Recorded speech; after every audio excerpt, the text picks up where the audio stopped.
Vanja, kako se čustvuješ kaj nazva u Makedoniji? Da li za prvi put si tuga? Iskreno, da, prvi put sam u Makedoniji i prelepo mi je, jako sam uzbuđena što sam prvi put došla i jedva čekam sutra, danas nisam stigla, iskreno, baš sam bila umorna od puta, ali jedva čekam sutra da obiđem ceo grad. Jako me zbunjuje to što vas ne razumem, a vi mene razumete i to mi je ono kao, ali inače mi je sve super.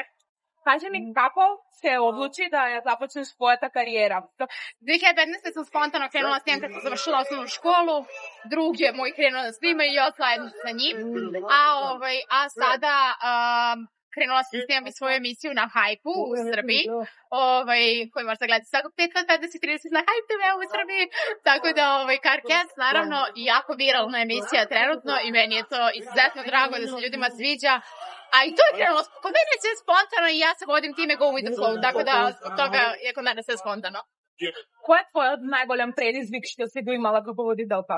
Srećem da mi je to bila Anja Bla, zato što sam znala šta nakon toga nosi ta emisija, tačnije reakcije bake praseta i sve ostalo i prosto sam samo želela da bude sve to okej. Eto, mislim da sam uspela u tome, da kažem.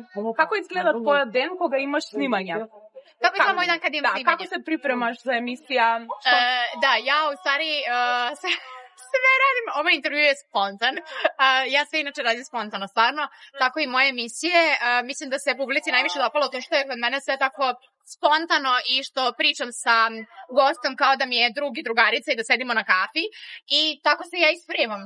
Znači, ja bukvalno sednem i kao malo izgooglam osobu i budem pozorno, mene to zanima, ja ću to pitati. I ne pitam nešto kao sad što mene ne zanima, jer onda, mislim, bolje da imam jednu ciljnu grupu, ako je neko sličan meni, zanimat će ga i to je to. Kako reagiraš na kritike i komentari od gledačita? Ne čitam. Ali sad stvarno, znaš, kad ljudi kažu kao ne čitam, uđem ponekad, ono kao, ajde vidim kao, realno ovu osobu su sigurno malo više prozivali nego mene, rekao, ajde da vidim. I onda uđem i vidim da zapravo ima i pozitivnih i negativnih, ali kao stvarno ne čitam komentare.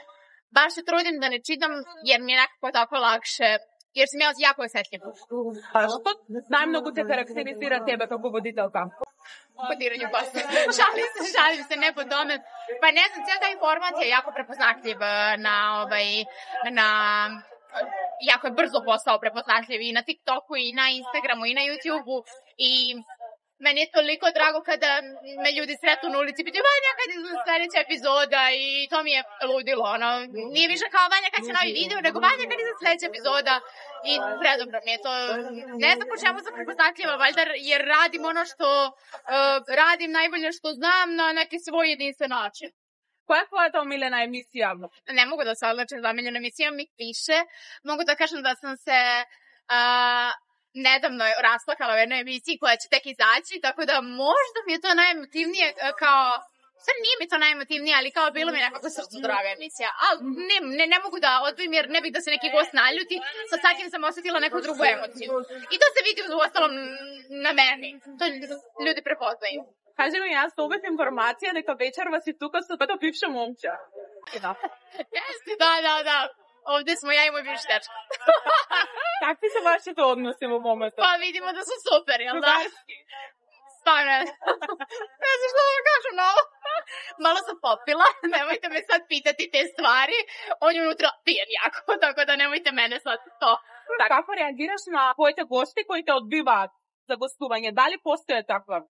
Iskreno, stvarno, hvala Bogu, emisija je valjda viralna i onda je svima zanimljiva, tako da jako malo sam dobila odbijanja, da kažem. I ja sam ostalo mi rekla u jednom podcastu da je meni to jako ružno. Ne znam, možda ja nisam lepo izrazila, jer ja sam htjela da kažem da je meni ružno što se mi znamo 10 godina, recimo je tu pričam konkretno o youtuberima iz moje branše s kojima se znam dugo. Mi se znamo 10 godina, 10 godina idemo zajedno po festivalima, putujemo i sve i sada ti dođeš posle 10 godina i mene odbiješ. Jana Dačević također ne gostuje nigde, pa je došla kod mene, kao i mnoge druge osobe koje ne gostuju nigde, pa znamo se 10 godina, dođeš kod Vavanovu emisiju, normalno. To je neko poštovanje, ja smatram, ako neko ima neki drugi problem, ja sam, bila otvorena mi to kaže, ona kao, samo ne gostujem više. To mi je bilo ružno. I to sam osudila. I osuđujem i dalje. Ti si imali slučajno neki incident pri snimanju to? Vozilo to? Ne.